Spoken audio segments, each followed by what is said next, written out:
Chers amis du cheval, bonjour. Nous sommes ici au champ hippique de Bamako, un espace de divertissement où chaque dimanche, nous nous rendons pour partager les moments de joie avec la course des chevaux.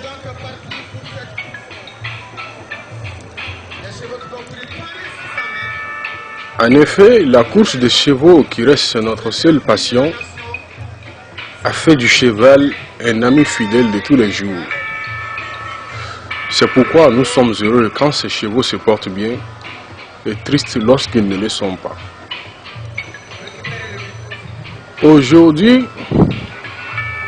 au champ hippique de Bamako, cette joie que nous ressentons commence à se transformer en tristesse avec l'apparition d'une maladie animale qui a longtemps existé au Mali, mais qui, dans ces derniers temps, avait disparu.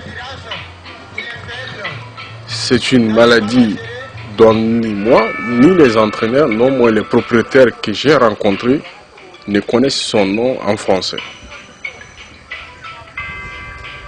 Mais au plan national, elle est connue sous l'appellation Boroko.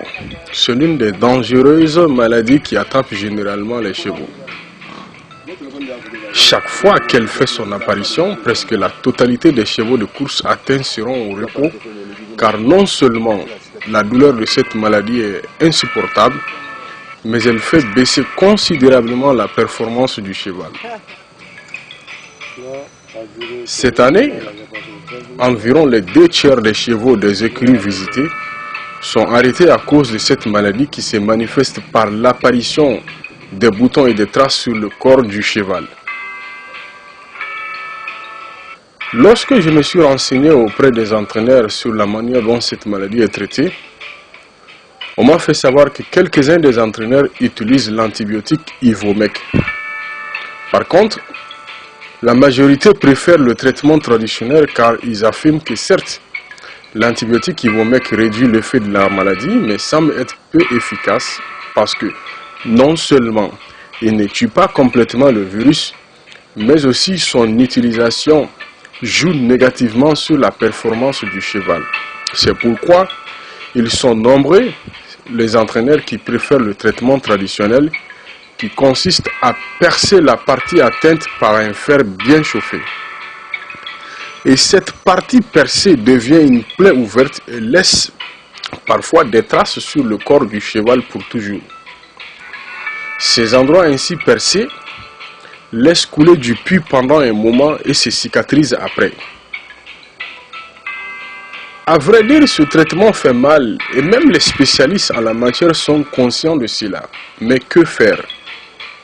Et depuis le jour où j'ai eu la chance de voir comment se fait ce traitement traditionnel, j'ai pris l'initiative en tant que sympathisant de tout mettre en œuvre pour qu'un vaccin puisse être trouvé à cette maladie afin d'arrêter de brûler le corps de ces animaux. Peut-être un ami du cheval, après avoir visionné cette vidéo, nous trouvera la solution. Certes, c'est la vie d'un animal, mais il a une vie, il a une âme comme nous les humains. Imaginez un instant qu'un traitement pareil vous est réservé à l'hôpital. Comment allez-vous réagir? Je lance donc un appel aux personnes de bonne volonté et aux chercheurs du monde entier en particulier à trouver une solution rapide à cette maladie. Et s'il se trouve qu'un vaccin existe quelque part dans le monde, car il se peut que cette maladie animale ait déjà existé quelque part et fut complètement combattue, alors s'il vous plaît, faites-nous parvenir ce médicament pour soigner nos chevaux. Mettez vos connaissances et vos moyens au service de ces animaux qui souffrent dans leur chair et dans leurs âmes. Je vous remercie.